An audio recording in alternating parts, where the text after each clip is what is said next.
know how good a football player you were. I can still see you playing that fullback, knocking those players out of the way. And that I believe I could have run behind you. Martin, I can remember when we came to summer and you were playing fullback up there, and I saw you in the weight room and watched you work out in the weight room. If you were strong enough to pick up the whole weight room.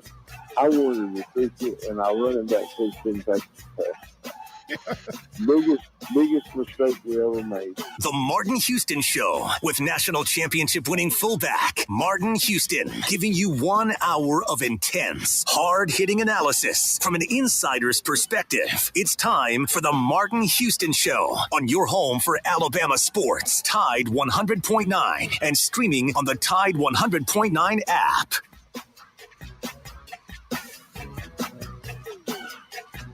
Good morning. Welcome into this Monday edition of the Martin Houston Show with Martin and Xavier, powered by Box I Care. We have a Manic Monday, the good, the bad, and the ugly. We have Kennington Smith III joining us. Is it time to talk about, is this coaching staff in over its head? A win is a win at the end of the day, and much, much more. Ooh, good morning, Alabama fans. How you guys doing? I'm out on assignment, but I could not miss today. So glad that you all have got up and at 'em with us on this beautiful Monday morning. It is a Manic Monday. I know there's a lot of Tide fans that have a lot of negativity and concerns and all of that.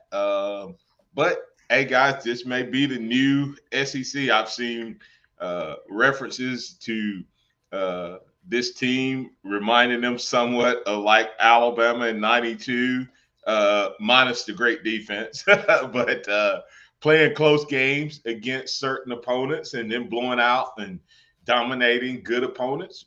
Is this what this team is going to be built for, or should we be concerned? As Xavier asked the question, is this coaching staff in over his head?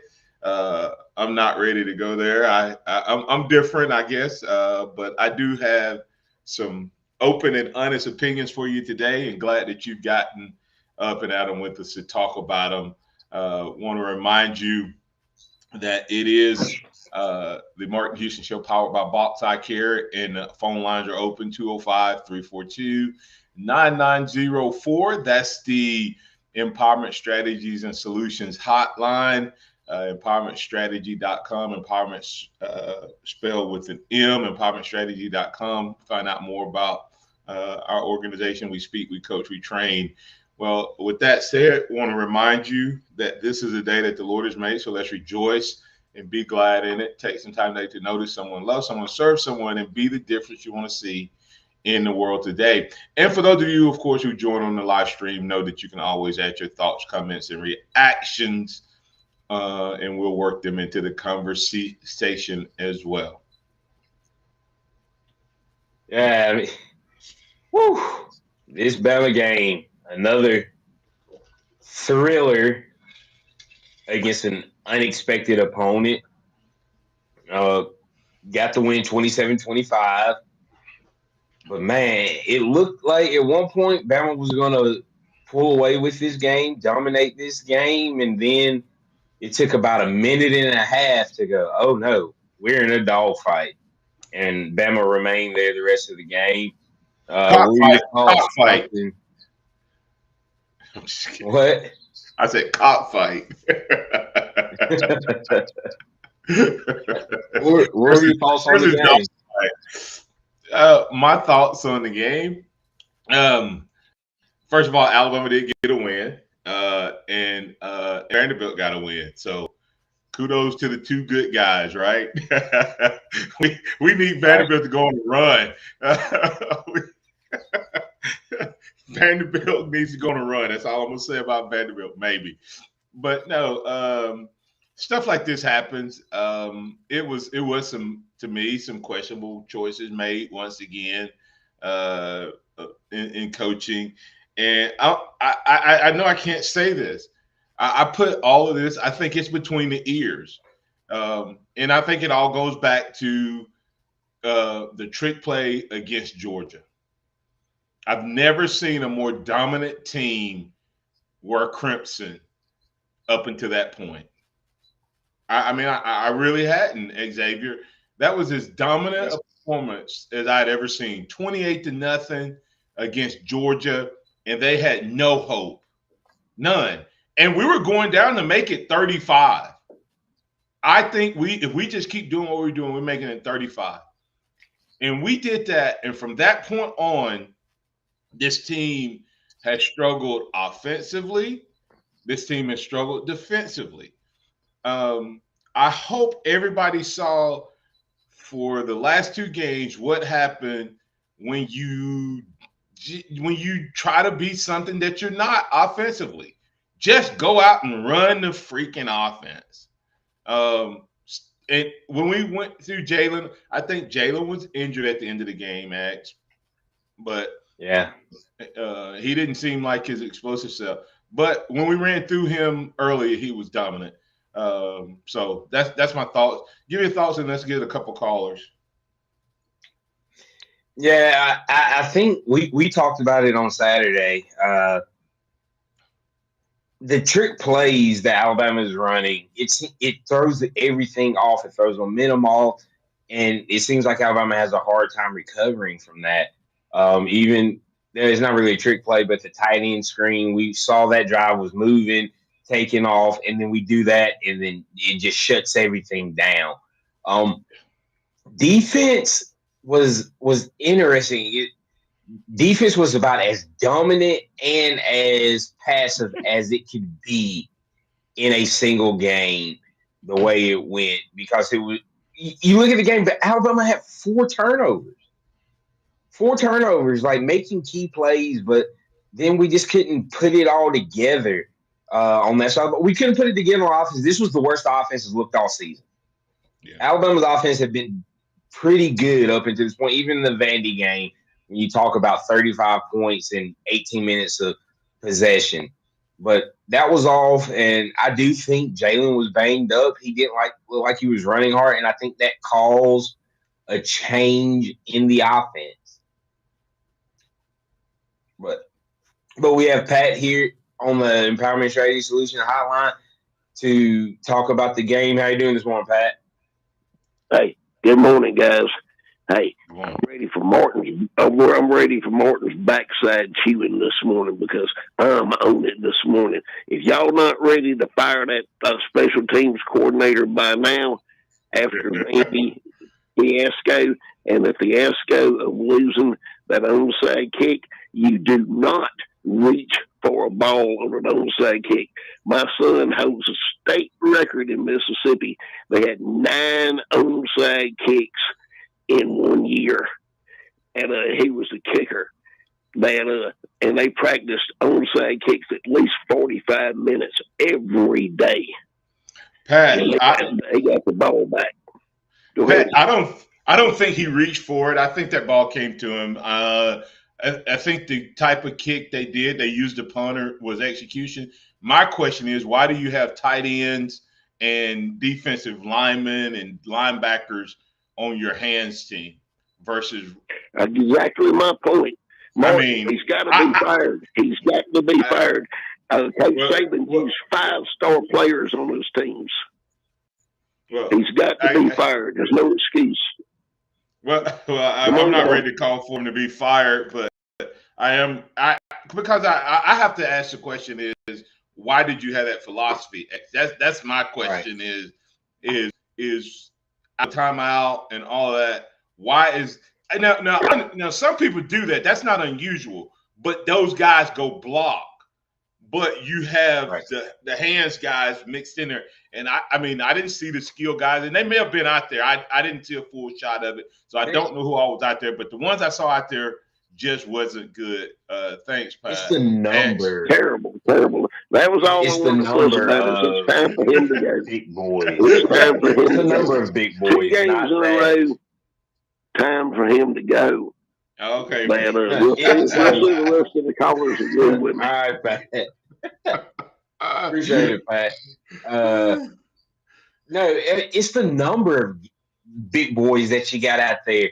It's not, like you said, it's not unusual to have a few, but you had a couple tight ends, and Bama's tight ends are 270, 260. These are big boys. And then you had the defensive lineman. You saw Lawson out there. You saw Latham out there. Those guys would normally hit you in the mouth, but I'll say that South Carolina's kick was perfect. Cuevas went down to get it, and that thing took an odd bounce. And once it took that odd bounce, it was like, oh, no. But also, you realize we have fumbled on a kickoff return 4 of the 6 games this year? Yep.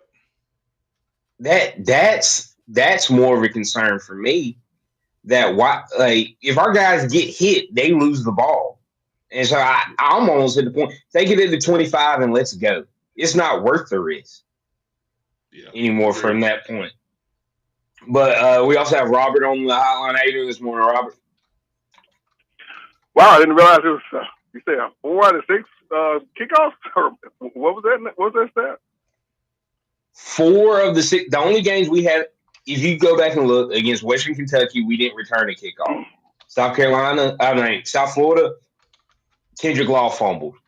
Didn't have one against Wisconsin, and then Ryan dropped the kickoff right before Georgia took the lead. And then you turn around and you look at last week, even though Emmanuel Henderson's elbow was down, he gets hit, fumbles against Vandy, and then he had the actual fumble Saturday. Wow. Yeah. Hey, Robert, instead of you trying to respond, we're a little over break here, so we'll just hold you to the other side and bring you in with Kennington coming out of the break. That way we don't have to rush your conversation. Hey, you listen to the Martin Houston Show with Martin and Xavier, powered by Box Eye Care. It's a Manic Monday. You can get in on the conversation, tell us what you're thinking, and so on and so forth. And we'll be back on the other side to keep it rolling right here on your home for Alabama sports. Tide 100.9 and 12:30 a.m. Tide 100.9 traffic. Tuscaloosa traffic now from the Townsend Nissan Traffic Center. A very good Monday morning to you. We're getting off to a nice and quiet start along the Tuscaloosa freeways and side streets. Taking a look here at 359. We're not doing so shabby at all. 359 at 2059, that is. And then moving about McFarland Boulevard on both the east and westbound lanes at 15th Street. A little bit of an intersection slow go, but not much. With your Tuscaloosa traffic now, Tammy Thomas. This report is sponsored by Stand Up to Cancer. Joe Buck and John Smoltz welcoming you back to the City Center Convenience Mart. Uh-oh. She's looking at the cigarettes, but she just grabs the gum off the counter. Stand Up to Cancer and Rally want you to reduce your risk for cancer. Go to takeahealthystand.org. Do you have a renovation vision for your home? Let Shoot Masonry and Specialties transform those tired spaces in your home into vibrant havens. Whether it's a culinary dream kitchen, spa-like bathroom, or the warm glow of a brick fireplace crackling on a chilly night, let Shoot Masonry and Specialties create your vision into stunning reality with complete renovation. Experience the wow factor. Contact Shoot Masonry and Specialties at 205-887-3807 today and unleash your home's full potential. Let's be honest, we're all feeling it. Grocery bills are soaring, gas prices keep climbing, and our voices ignored. Our communities deserve better. By voting Republican, we can tackle inflation, lower gas prices, and invest in real opportunities for our families. It's time to make a real change in our schools, on our streets, and in our wallets. Let's take control of our future. Vote Republican. Paid for by the Tuscaloosa County Republican Party, P.O. Box 2643, Tuscaloosa, Alabama 35403.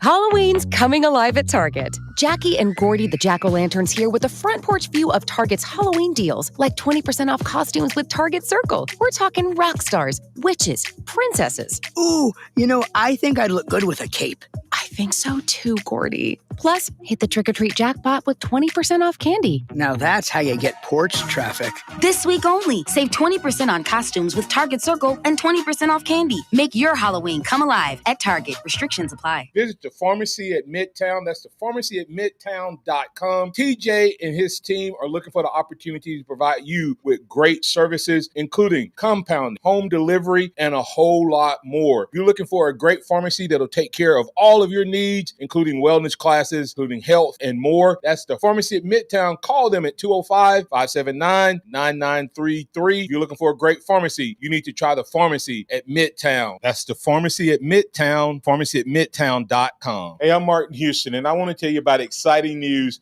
happening at Box Eye Care. They've moved to their new location, bringing you a brand new lab, stylish new frames, and a fresh look just for you.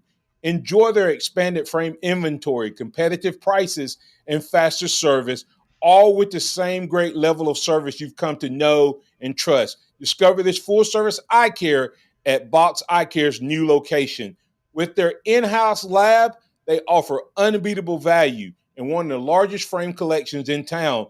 Schedule your eye exam today and walk out with new glasses in less than an hour in most cases.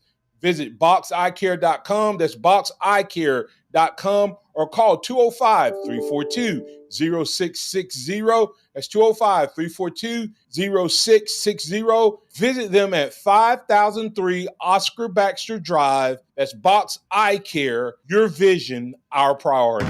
Tide 100.9 Tuscaloosa weather. The weather breezy and noticeably cooler today. Sunny with a high at 73. Clear tonight, the low 68. Tomorrow and Wednesday, the sky's sunny both days. The cooling trend continues. The high tomorrow 69, the high Wednesday at 62. I'm James Spann on the ABC 3340 Weather Center on Tide 100.9. It's 63 degrees in Tuscaloosa. Welcome back to the Martin Houston Show, the sound of Bama sports. Your show, your team, on your home for Alabama sports. Tide 100.9 and streaming on the Tide 100.9 app. Welcome back into the Martin Houston Show with Martin and Xavier. As we continue this Monday edition, we are joined by Kennington Smith III. But before we do that, we have Robert on the phone line to continue the conversation. How you doing this morning, Robert? Hey, guys.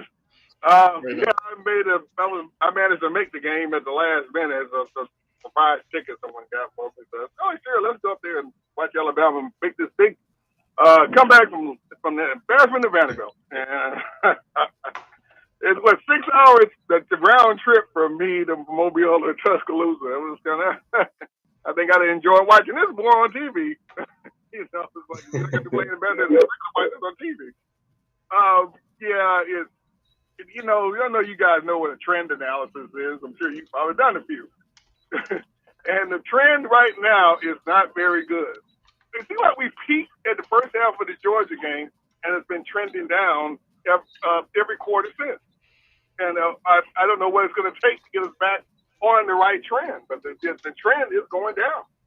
Now, it's been said, like Ryan Fowler keeps saying, this is the new college football. And I think someone said, Clinton Dick said, the SEC especially, it's looking like the NFL, as in week to week. There's no such thing as a team that can't beat you this year. So, I guess it is what it is, but the trend we're on right now is not very good. And I blame primarily the defense, there's no question about it. And you guys are right about that tight end screen that didn't work.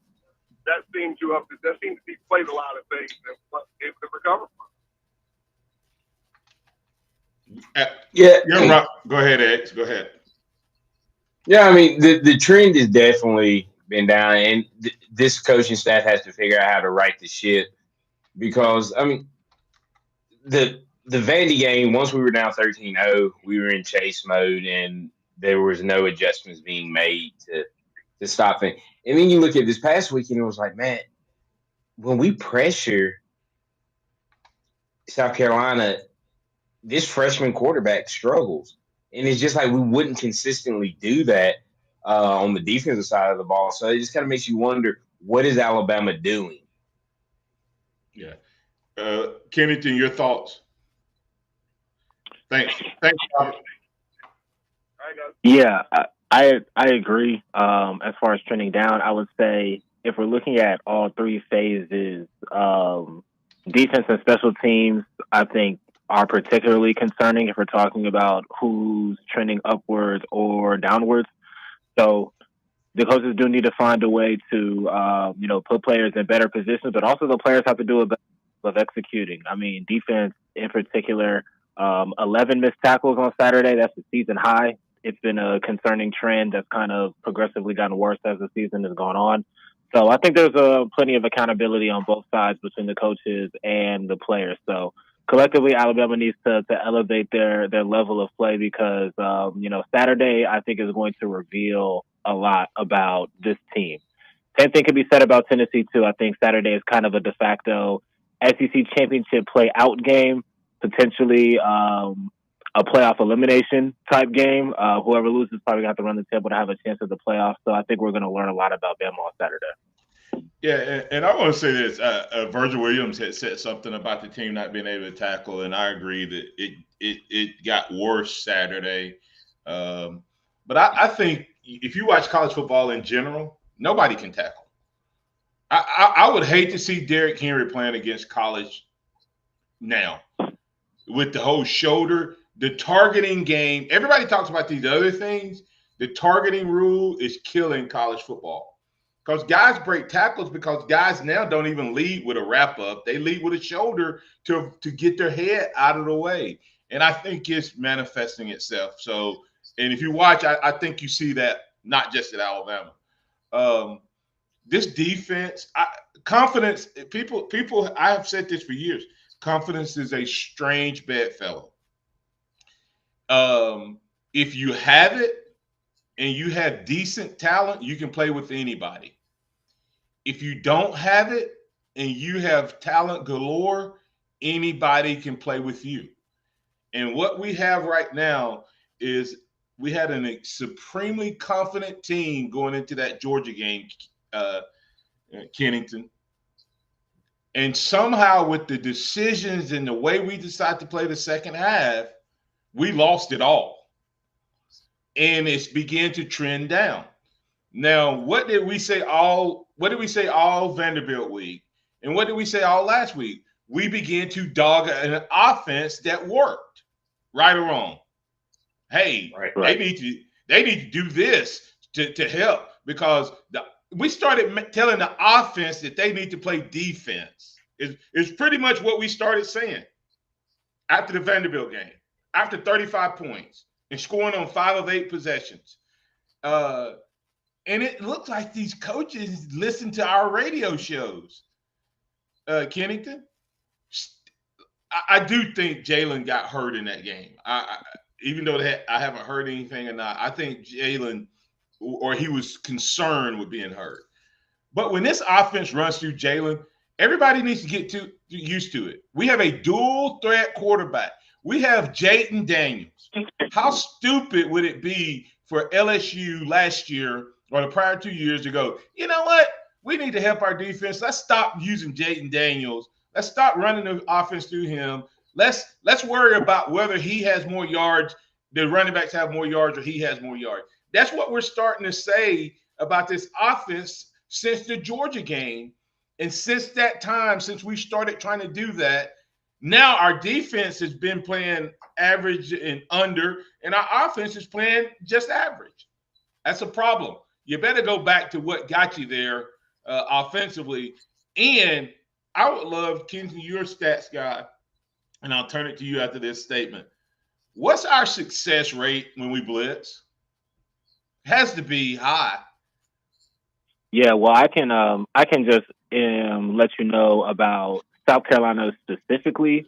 Give me 1 second. Alabama blitzed 26.8% of the time against South Carolina. Season average is 12%. So 12% is one of the lowest in college football. It was around that against Vanderbilt. Going into the game. Yeah, 12% going into the game. It was around 12%, maybe even a little less than that against Vanderbilt. You saw how comfortable Diego Pavia was. 27% against South Carolina, which equated to a 48.8% pressure rate on dropbacks.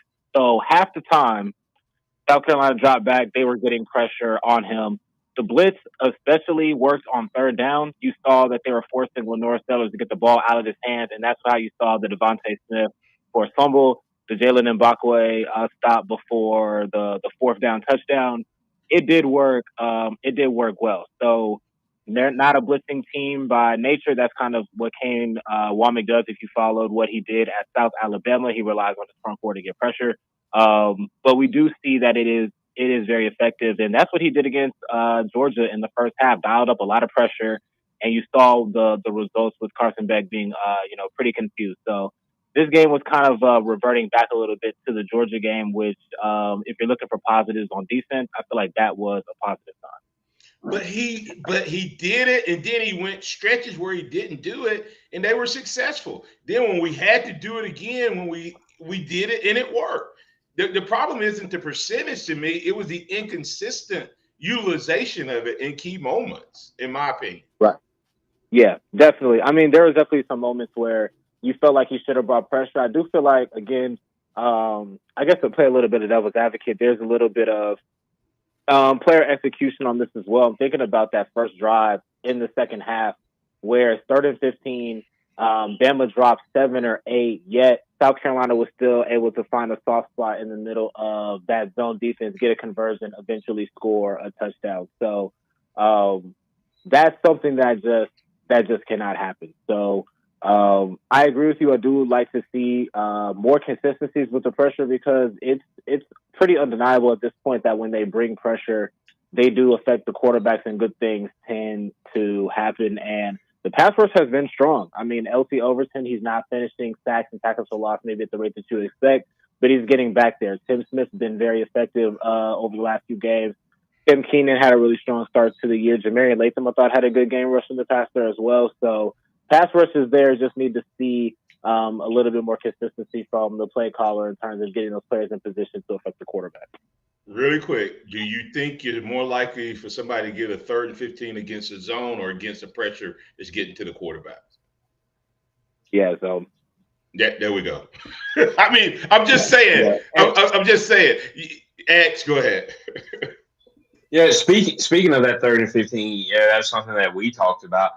The crazy part, this vision defense, I think, can be really good or really bad depending on if the players execute it. Because the crazy thing was they showed that from behind the quarterback, and you see it was Deontay Lawson and I think it was Devontae Smith. They're looking straight at Sellers, not aware of where the receiver is, and he curls right in between the two of them.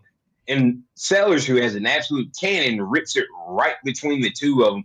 And you're going, hey, if you got the vision is twofold. It's knowing where the receiver is and knowing where the quarterback's looking. Because if you're looking at the quarterback and you know where the receiver is, one of those guys easily jump that. Yeah, right. And they were playing zone on that play, so vision coverage. They just executed zone poorly on that one. X. The vision coverage comes into play on more on man to man, but it's still letting guys run wide open. And I want to talk about the long touchdown that a lot of people dogged the young freshman. That was Malachi's fault. That was not that was a true too high zone. And if you go back and watch it, we'll talk about that play on the other side. As we get the break here, Dixie Battery Supply. Go to Dixie Battery Supply. They'll take care of all of your battery needs. You can find them online at DixieBatterySupply.com. That's DixieBatterySupply.com. And while you're there, make sure you ask them about the golf carts. Tide 100.9 traffic. Tuscaloosa traffic now from the Townsend Nissan Traffic Center. A very good Monday morning to you. We're getting off to a nice and quiet start along the Tuscaloosa freeways and side streets. Taking a look here at 359. We're not doing so shabby at all. 359 at 2059, that is. And then moving about McFarland Boulevard on both the east and westbound lanes at 15th Street. A little bit of an intersection slow go, but not much. With your Tuscaloosa traffic now, Tammy Thomas. This is Leonard's Losers. Join me each week on the Tide Tailgate Show just before the Alabama Crimson Tide Network broadcast as we pick the week's losers. Leonard's Loser on the Tide, 100.9, WTBC 1230 and 95.3. The Bear is brought to you by North River Outdoors. Check us out at northriveroutdoors.com.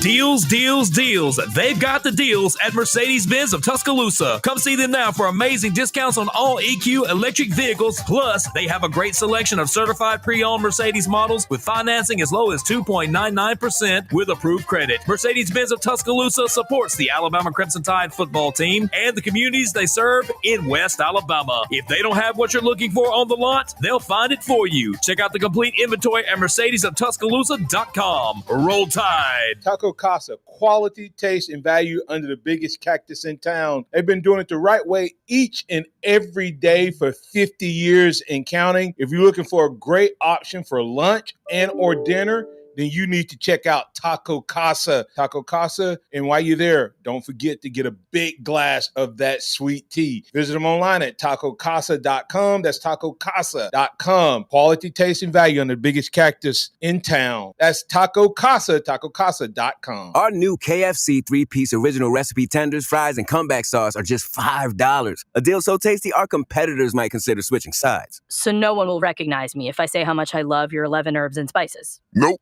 I added a filter to your voice. Sounds like it's only on your voice. No, it's on your voice. Wait.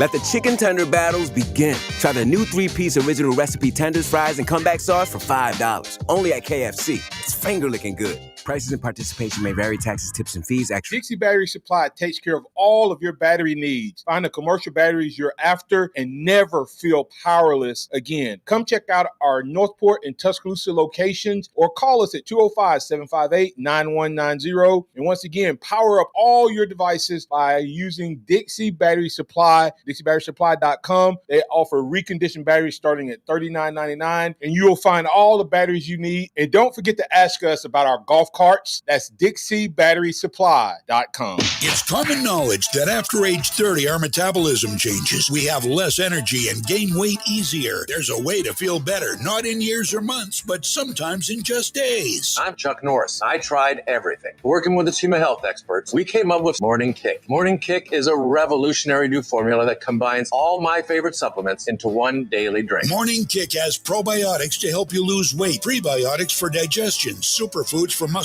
and joints, and powerful anti-aging supplements. It'll help you feel youthful, energized, and helps manage stress. I look and feel better than I have in years. Go to roundhouseprovisions.com, use code SUPPORT or text SUPPORT to 511-511 and claim 40% off. roundhouseprovisions.com, code SUPPORT. Every purchase comes with our 90-day money-back guarantee. You could be feeling these changes within just a couple of days. Text SUPPORT to 511-511. These statements have not been evaluated by the FDA. This product is not intended to diagnose, treat, cure, or prevent any disease. Tax fees may apply. It's time for the Martin Houston Show. With the same hard-hitting, no-nonsense approach in which he played the game, Martin will take you inside the locker room, down on the field, and across the goal line with his in-depth analysis.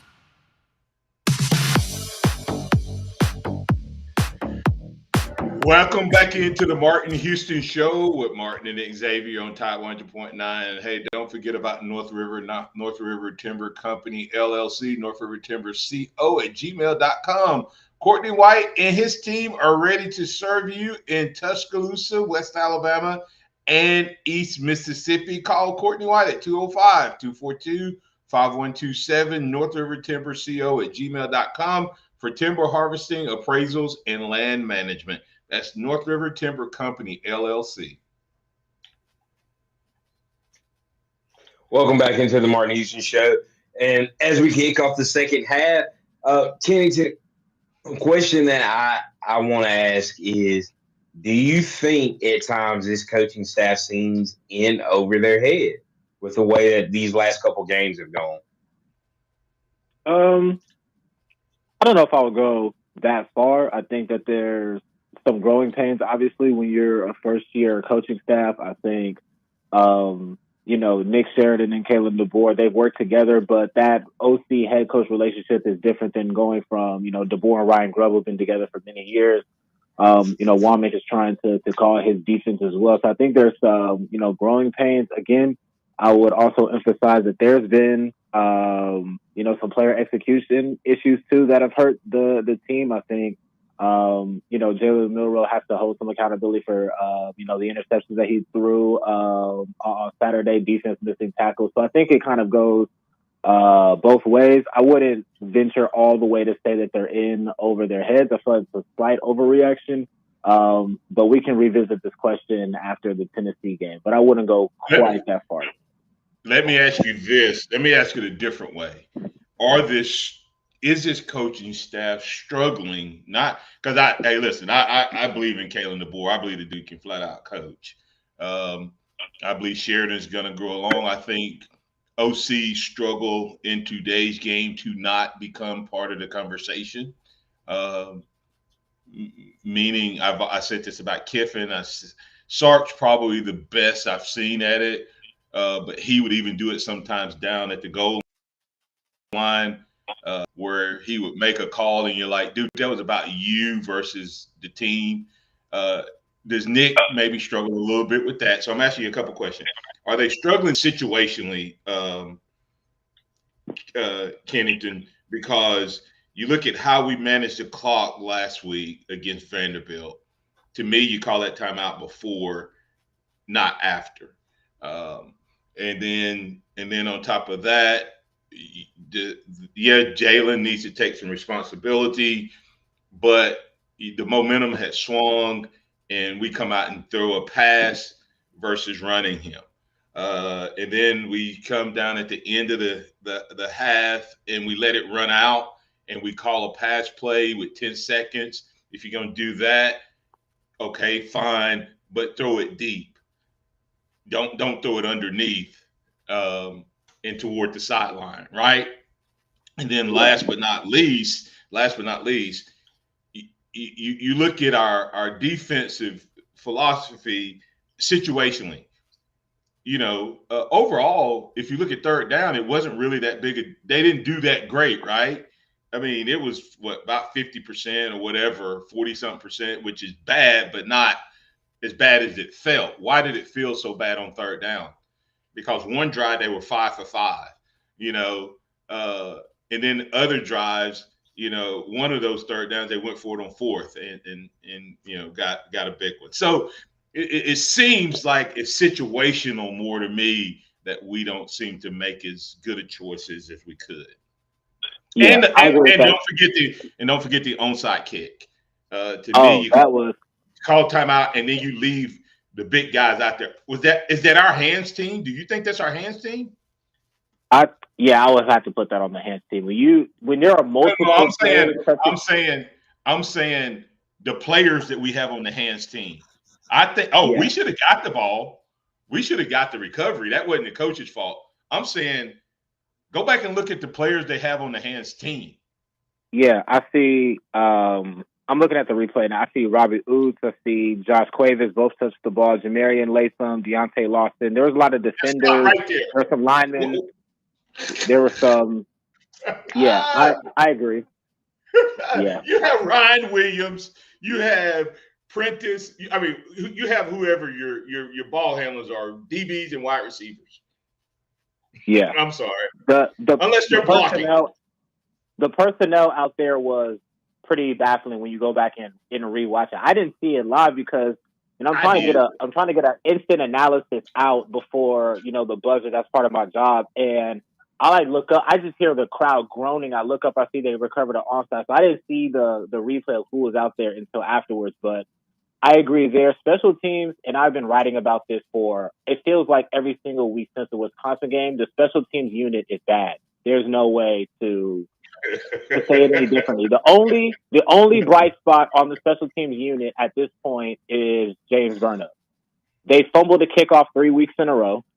They've had multiple penalties that have hurt the team. The personal foul that led to the safety the week before that, the 2 number 2s on the field that led to a Vanderbilt touchdown, the onside kick. The special teams unit has been bad pretty much all year. Graham Nicholson's only kicked 2 field goals. One was a miss. One was a very, very, very close make from 30 yards. So that unit is not buttoned up. And I do agree on the situational awareness and coaching of the team. It doesn't feel great. the interception that Milroe threw right before half, yes, it wasn't a great throw. I have no idea why he was in that situation in the first place, because South Carolina gets that sack, 39 seconds left on the clock. South Carolina was good going to halftime. They had 3 timeouts and did not call a timeout. They were like, okay, we have the momentum. We can just take it right here. Bama lets it go down to 11 seconds, and then they throw the 3rd and 20. I don't know what they were trying to accomplish on that play. To your point, Martin, it was short of the sticks. It was to the sideline at best. If they catch that ball, the next play is a Hail Mary. There wasn't like a next play they could have gotten into field goal range and then attempted to kick a field goal. They were kind of going for the Hail Mary at that point, and then it ends up turning into 3 points the other way. So that was a pretty egregious sequence. When I watched, I was really stunned that happened. And then Kennington, let me tell you how bad it was for me. X, I didn't even tell you this, guys. I'm watching it, and when Jalen drops back, my TV freezes. Like literally just froze. So I'm like, okay, we're throwing the ball with 10 seconds. Why? And then my TV wouldn't unfreeze, and I'm turning it, and it wouldn't unfreeze. I finally come back, and South Carolina is lining up to kick a field goal. And I'm like, am I in a twilight zone? What the world?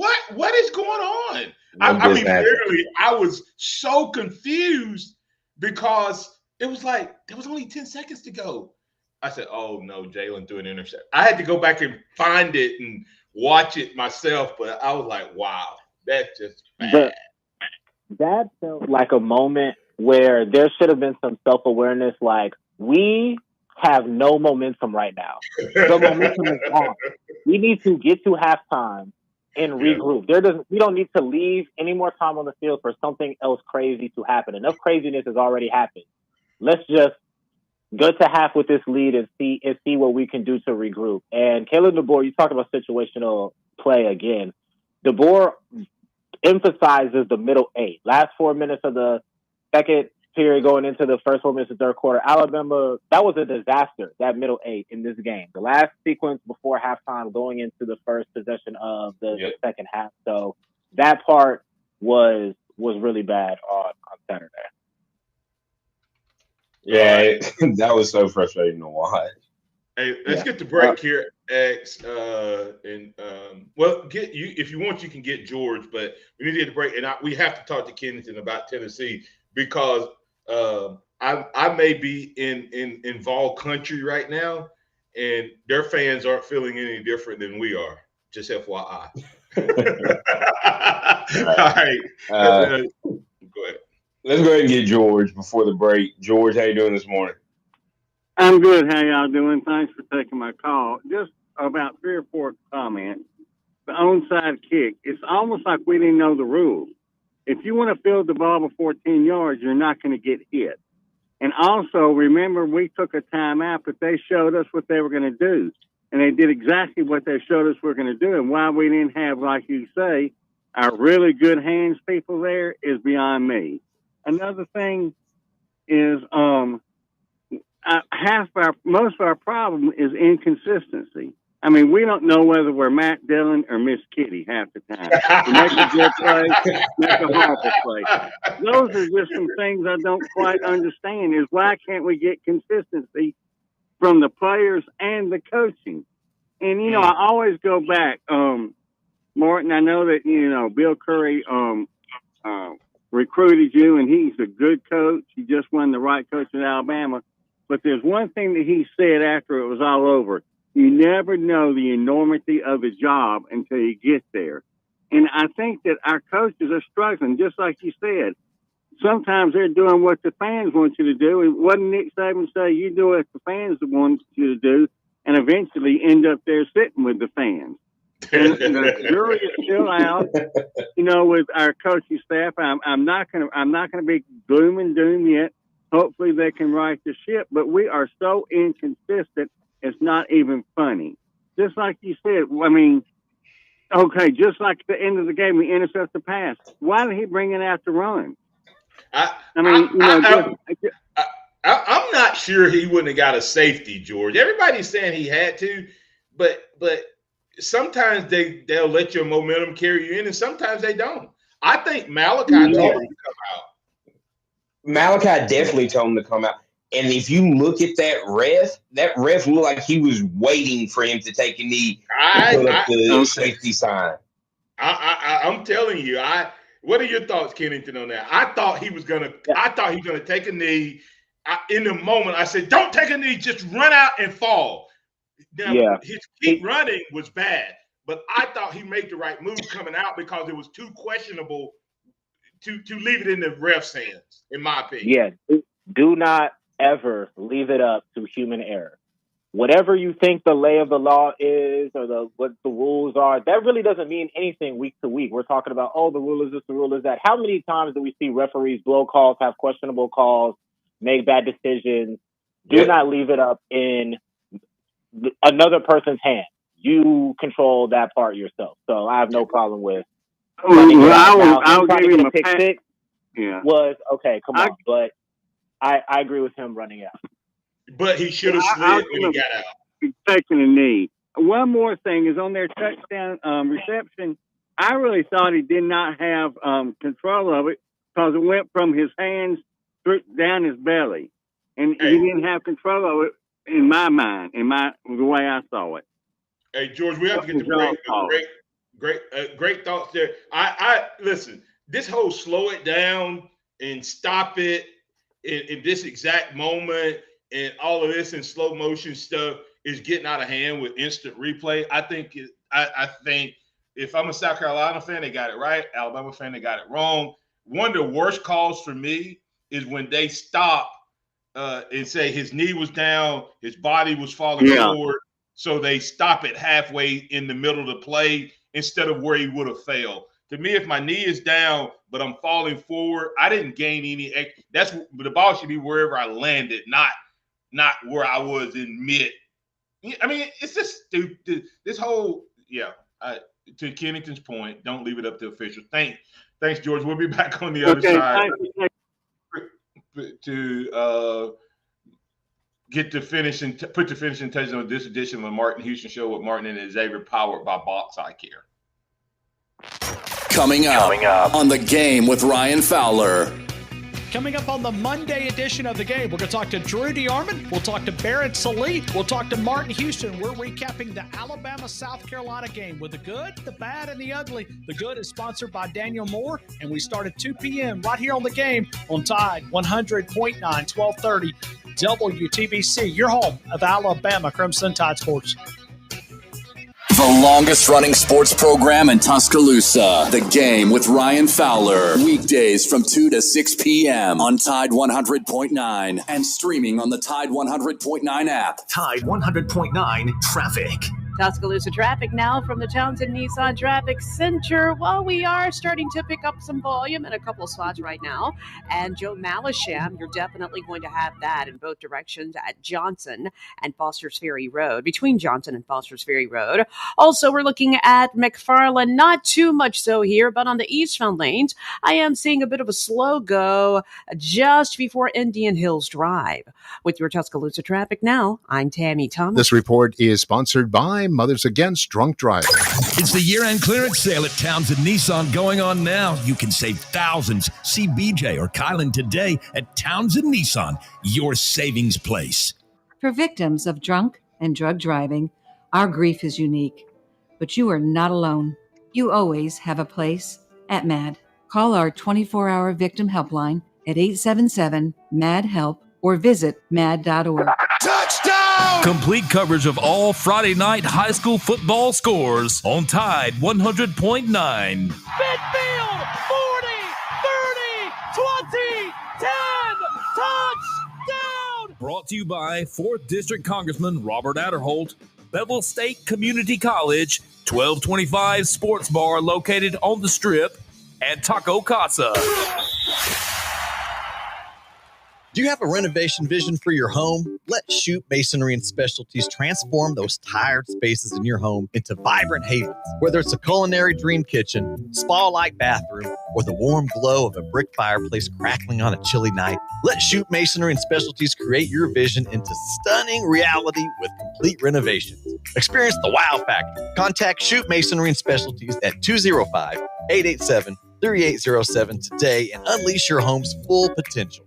Got timberland in West Alabama or East Mississippi? North River Timber Company has you covered. Since 2011, Courtney White, a registered forester, along with his expert team, have been managing timberland and harvesting timber across 4 West Alabama counties. They offer comprehensive timber management plans, reforestation services, and appraisals. Courtney White says timber is like money in the bank. Don't let your investment go unrealized. Call North River Timber Company today. Email them at northrivertimberco@gmail.com or call 205-242-5127.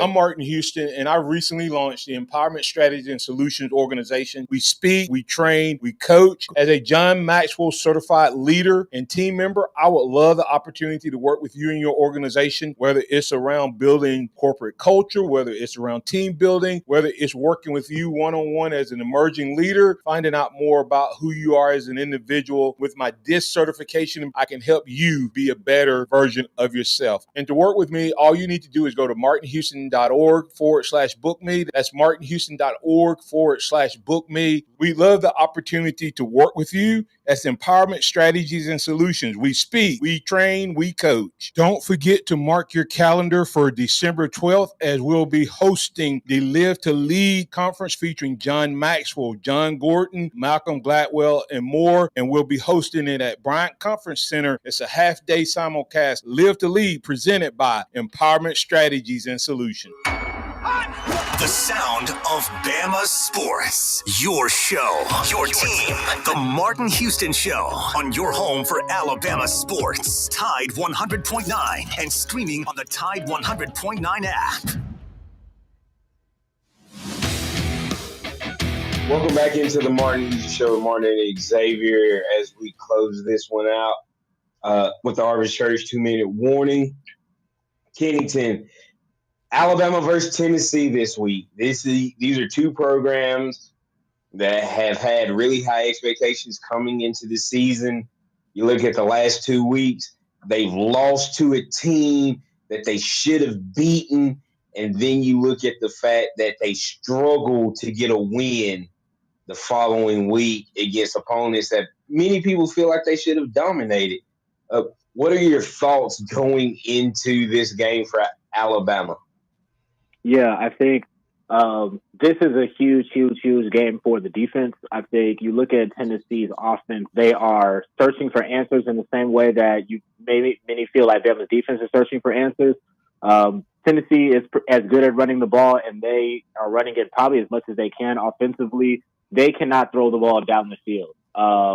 Nico is really struggling on passes, really 10 yards beyond the line of scrimmage and beyond. He was 6 of 22 going into the Florida game in SEC play. Did not improve against Florida. So that's going to be the matchup to me, is who is going to have their get-right game. Is it going to be Tennessee's offense or is it going to be Alabama's defense? So that is, to me, the biggest matchup of the week and is probably going to dictate the game. Yeah, when I'm looking at this game, I've looked at the last 2 weeks. I've watched both games for Tennessee, and I'm going, Kane, forget your tendencies. Bring the pressure. Yeah, go after him. Go after Nico. He's a young quarterback. He's extremely talented, but I'm going, man, if Arkansas and Florida can blitz him and get him off his mark, he will struggle. So I need to see something. Let me ask you this, Kennington, about this Tennessee game. Tennessee Florida should have beat them by 3 scores.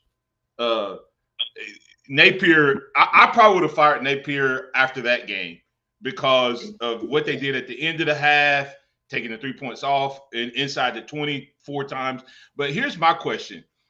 Is Tennessee's defense overranked based on what they did? Because when stupid coaching, Mark should have been in every series. They had no pass defense for him They just moved the ball down the field till they got to the red zone, but they kept going back and forth. Is this defense, Tennessee, vulnerable to a good passing quarterback based on what you've seen the last few games? Because a mobile passing quarterback, dual threat guy. Yeah. I mean, you look at what Graham Mertz and DJ Lagway both had success against, Tennessee to varying degrees. This is a defense I feel like is vulnerable. I think they might have maybe figured a couple of things out, maybe from a pass rush perspective. That was supposed to be the strength of this Tennessee defense, was the edge guys kind of getting after the quarterbacks. That'll be an interesting matchup. James Pearson, those guys against Alabama's offensive line, who had a little bit of trouble in the first half against South Carolina, kind of corrected a little bit in the second half. So this is a Tennessee defense that can be had, though. So you have to be able to go in there with an efficient plan and be able to hit some explosives, obviously, which Bama's done against everyone. So this is a defense that I think the numbers are kind of skewing how well they've played. Once they've gotten to SEC play, it's been a little bit different. I think there's going to be some opportunities for Alabama to score some points on Saturday. Yeah, I want us to take advantage of the things that you see on tape. And I think that's what these coaches have kind of not done well since the Georgia game. There are some things that they can look at from Tennessee when they've played quality competition after they got out of this, non-conference schedule that makes you go, hey, do this, do that. I think South Carolina has one of the best defensive lines in the country, and I don't think it's close. And I'm just looking at James Pierce. If you stop James Pierce, I think you can have plenty of time, but just make adjustments. We didn't see any chips or anything. Yeah. I need to get Kennington. Let me get Kennington one more. Right. Hey, Kennington, what do you have with Texas and Georgia? It does not look good for the Dogs. The vibes are not great. The vibes are not great in Athens, Georgia. They're not. I mean, Georgia hasn't played well in 3 weeks. There's off-the-field issues. There's arrests going on. The vibes are not great, and Texas might have one of them type of games against Georgia on Saturday, one of those statement we're here type of games. Yeah, and I hope they don't, and I'm hoping that the craziness of the SEC continues when Vandy has something that hasn't been literally stated in probably 50 years. Vandy on a 2-game win streak in the SEC. So maybe Georgia can find a way to beat Texas. That's Kennington Smith. Kennington, do you have Bama taking care of Tennessee? Tennessee taking care of Bama? I do have Bama taking care of Tennessee. Just feel like the offense is going to be able to kind of dictate the pace. I do think the defense is going to get after Nico and win the game, but it might take some years off of fans' lives. Trust in the Lord always, lean not your own understanding. All your ways acknowledge him, and he will direct your path. For the Martin Houston Show with Martin and Xavier, that's Kennington Smith III. I'm Martin Houston. That's Xavier Houston. That's Chase Brumfield. Roll Tide, everybody. We'll be back tomorrow with DC Capstone Report.